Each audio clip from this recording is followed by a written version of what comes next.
ரெண்டாவது வாசலுக்கு வந்தோடனே பகவான் சின்னம்மா அது என்னம்மா உன் கண்ணத்துல கரின்னு அவ ஏன் கண்ணத்துல கரியா அதை அப்படி தொடச்சா பாருங்க அது அதிகமா போச்சு.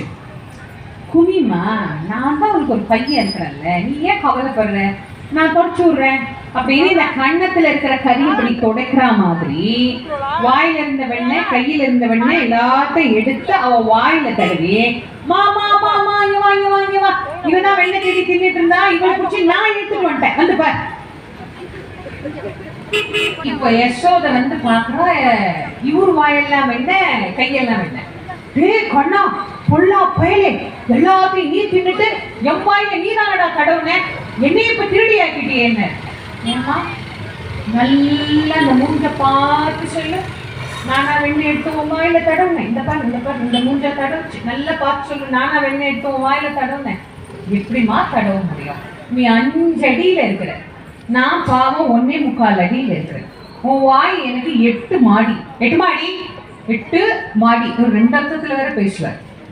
யசோதை பார்த்தார் ஏமா நீ வெண்ணெயை திருடி தின்னுட்டு ஒண்ணுமே தெரியாத என் கண்ண மேல இப்படி ஏமா பழி போடுறேன்னு.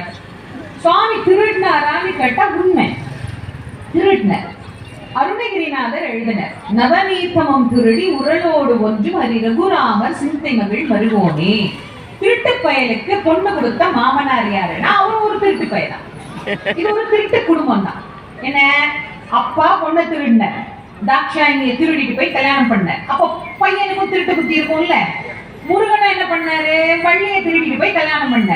திருட்டு பையன் யார் குடும்பத்துல சம்பந்தம் பண்ணுவான்? திருட்டு பையன் குடும்பத்துல தான் சம்பந்தம் பண்ணுவான். நாராயணர் வெண்ணையை திருடி தின்னாராம்.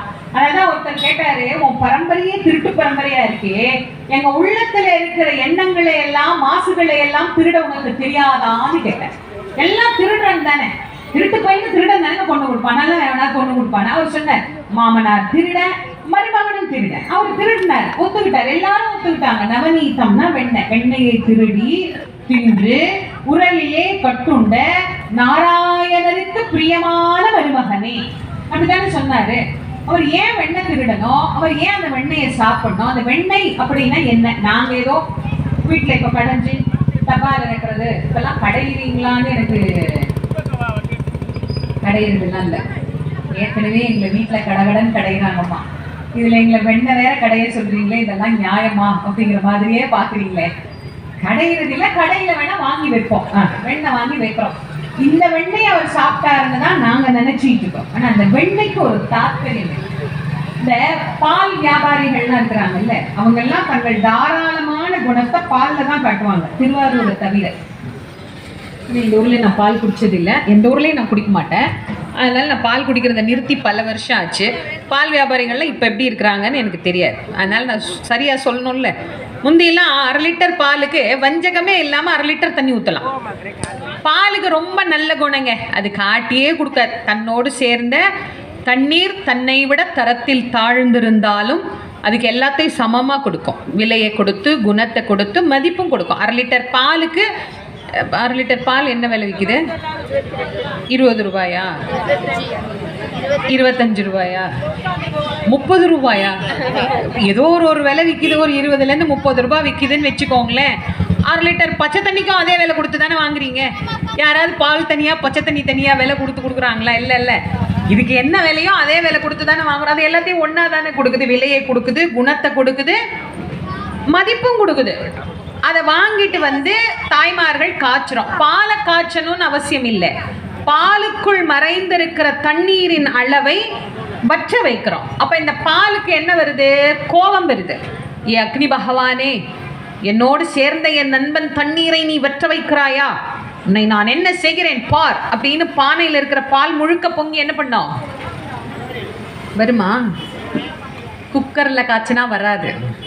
சட்டியில காய்ச்சினாதான் தெரியும் வருமா வராதா வரும். அப்ப என்ன பண்ணணும்?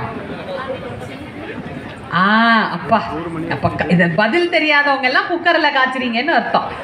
பாலே கோவிக்காதே உன் நண்பனை உன்னோட சேர்த்துறேன்னு கொஞ்சம் தண்ணி அதுல திரும்ப தெளிச்சிங்கன்னா எல்லா பாலும் தன்னோடு சேர்ந்த நண்பன் தண்ணீருக்காக கடைசியில் உயிரையும் தருகின்ற உத்தமனுக்குத்தான் பால் போன்ற உள்ளம் படைத்தவர்கள் அப்படின்னு பேர்.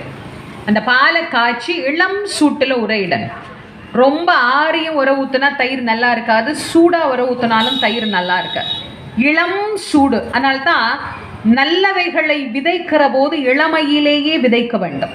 இந்த ஆன்மீகம் ஆனந்தத்தை இத்தனை ஆண்டுகளாக 16